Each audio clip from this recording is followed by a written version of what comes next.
Nationale de lutte contre le harcèlement scolaire. Vous savez, on en parle avec votre invité. You can count on me like 1, 2, 3, I'll be there. Marie Cartier, bonsoir. Bonsoir. Merci d'être avec nous. Vous êtes la directrice adjointe du Centre Résist. C'est une association à but non lucratif qui s'intéresse donc aux différentes souffrances scolaires. En cette journée nationale de lutte contre le harcèlement scolaire, on a trouvé judicieux donc de vous entendre sur ce sujet-là. Est-ce qu'on peut définir le harcèlement scolaire ? Oui, le harcèlement scolaire, c'est avant tout un effet de groupe. Dès lors que l'enfant met les pieds à l'école maternelle jusqu'au moment où il quittera le système scolaire, il vit tout en collectivité, il vit ses apprentissages en collectivité, ses temps de récréation, ses temps de cantine. Et dès lors qu'il aura un téléphone portable dans les mains, un téléphone connecté, il retrouvera le groupe sur les réseaux sociaux et ces effets de meute qui peuvent être dangereux pour lui.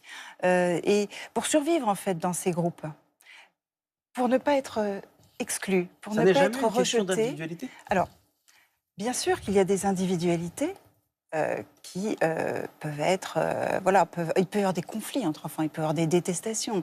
Mais ce ne serait pas dangereux s'il n'y avait pas le groupe qui Exactement. amplifiait le C'est la phénomène. masse qui amplifie. Exactement. Et c'est tellement un enjeu important pour les enfants de survivre dans ces groupes qu'ils savent d'instinct qu'il faut en fait se conformer à la vie générale. Et c'est pour ça qu'ils s'imitent les uns les autres. Si l'un se moque d'un camarade, on va faire pareil, on va véhiculer la rumeur, Et c'est très compliqué pour les enfants de sortir de ce mécanisme. Même des enfants très gentils, très bien élevés, peuvent se retrouver à accomplir des actes que finalement Bien leur sûr. conscience réprouve. Marie Cartier, un chiffre est sorti il y a quelques heures seulement. Une famille sur 3 se dit touchée par le harcèlement scolaire. Qu'est-ce qui s'est passé pour qu'on ait un chiffre aussi important ? Je pense que c'est surtout parce qu'on lève le voile et qu'on en Il parle. y en avait beaucoup plus avant et c'était En tout cas, mis il y en sous avait. le tapis. Il y en a depuis que l'école existe. Enfin, le fait de mettre les enfants tous ensemble, mais on n'en C'est pas parlait pire pas. qu'avant, Alors, juste plus visible. il y a le problème du cyberharcèlement qui sans doute rend les Bien sûr, choses un bien sûr. petit peu plus compliquées. Qui amplifie. C'est une sorte de caisse de résonance avec des nouveaux dangers. Mais le mécanisme en lui-même existe depuis toujours, ça c'est certain. Mais on n'en parlait pas. Vous êtes au contact des établissements, Oui. des familles aussi. Est-ce qu'il y a un problème de formation dans les établissements ? Une formation des enseignants face au cyberharcèlement, face au harcèlement, ou bien même des médecins scolaires, des infirmiers Oui. qu'on retrouve dans les écoles ? C'est évident qu'il faut former les professionnels, car on ne peut pas intuitivement savoir ce qu'il faut faire. Moi, j'ai été enseignante et on fait toutes les erreurs si on n'a pas été formé. C'est quoi les erreurs? Alors, les erreurs. Bon, du côté des élèves victimes, on aura toujours tendance à minimiser, à dire « Oh, mais ce sont des chamailleries, c'est rien, ils sont pas si méchants », à douter un peu de sa parole, et puis surtout à considérer que c'est peut-être un peu de sa faute. Il n'est pas comme les autres, il se conduit pas comme il faut. Et ça, c'est vraiment la double peine. Hein. L'enfant subit des brimades et en plus, on le rend responsable du problème. Est-ce que quand même, il n'y a pas une prise de conscience aujourd'hui ? J'ai l'impression, en tout cas moi c'est le cas à l'école de mes filles, qu'il y a des, alors pas des cours, mais qu'ils en parlent beaucoup plus. Il y a des ateliers sur le harcèlement. Et moi, quand j'étais en primaire, ça n'existait pas du tout. C'était pas un Absolument. sujet. Donc j'ai quand même l'impression Tout à fait. qu'il y a une prise de conscience et qui est suivie d'effets, en tout cas peut-être dans certaines écoles. Oui. Il y a une prise de conscience. Il y a eu quand même un programme ministériel, le programme phare, très ambitieux, destiné à former dans chaque établissement scolaire une équipe capable de traiter les situations.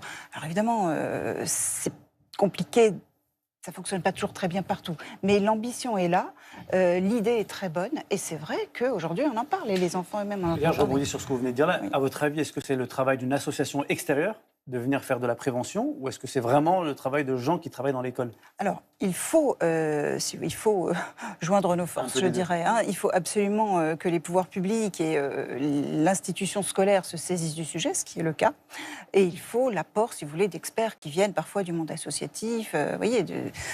Voilà, il faut un peu unir nos forces, ça c'est évident. Une fois que le harcèlement est avéré, si des parents nous regardent et que ça y est, la situation est avérée, on a enquêté avec l'école, à la maison, que doivent faire les parents en priorité ?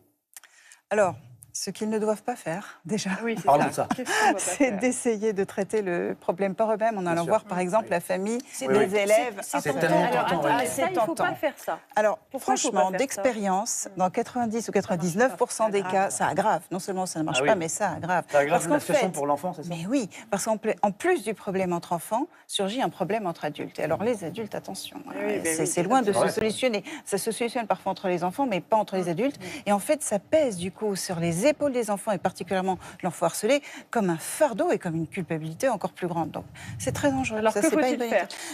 idée. Dans l'idéal, il faut qu'ils puissent s'adresser dans l'institution scolaire à des professionnels qui sont formés, qui savent traiter ces situations. Normalement, les établissements scolaires aujourd'hui sont dotés d'équipes ressources qui savent traiter. Donc il faut qu'ils se renseignent quand même, éventuellement qu'ils demandent au rectorat s'il y a Vous avez des témoignages de parents qui trouvent que ça ne va pas assez vite? Bien sûr, évidemment. Comment dire? Vous savez, en France, on a pris un retard considérable sur les autres pays. Et on le ressent encore aujourd'hui.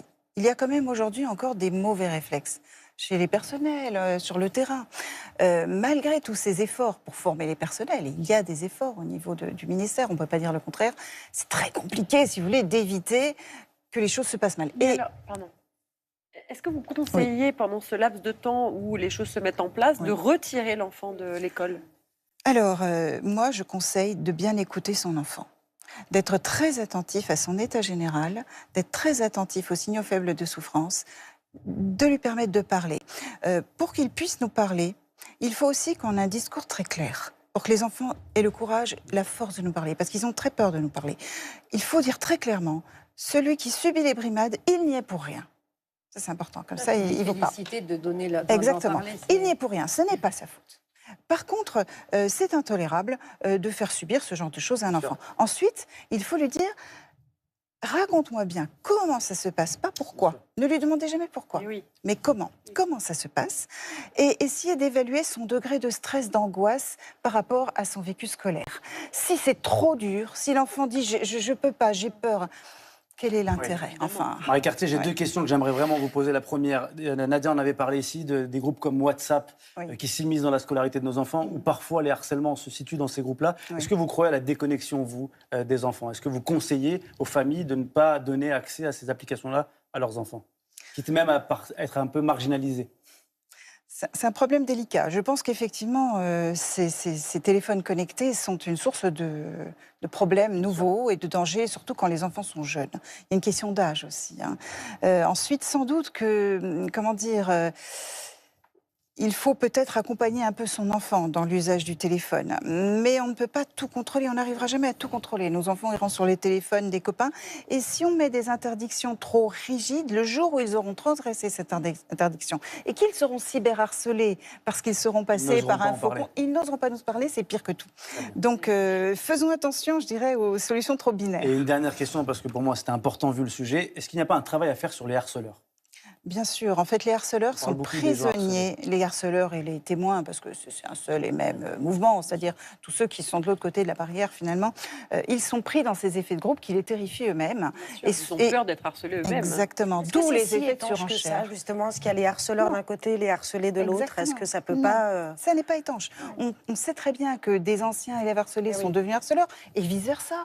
Les élèves témoins, on croit qu'ils ne font rien, mais en fait, ils sont là, ils assistent, et soit par leur inaction, soit parfois leur participation assez souterraine aux brimades. Il y a une forme de complicité. Mais bien sûr, ils créent ce contexte. Il faut absolument tous les arracher aux effets de groupe, il faut les réindividualiser, il faut les responsabiliser, mais sans les terrifier. Marie Cartier, merci beaucoup d'être venue. On le rappelle, il y a un numéro de téléphone qui peut aider les familles, les enfants. C'est le 30 18, 7 jours sur 7, de 9h à 23h. C'est un numéro d'aide tout à fait anonyme, donc on peut les appeler et expliquer notre situation. Merci.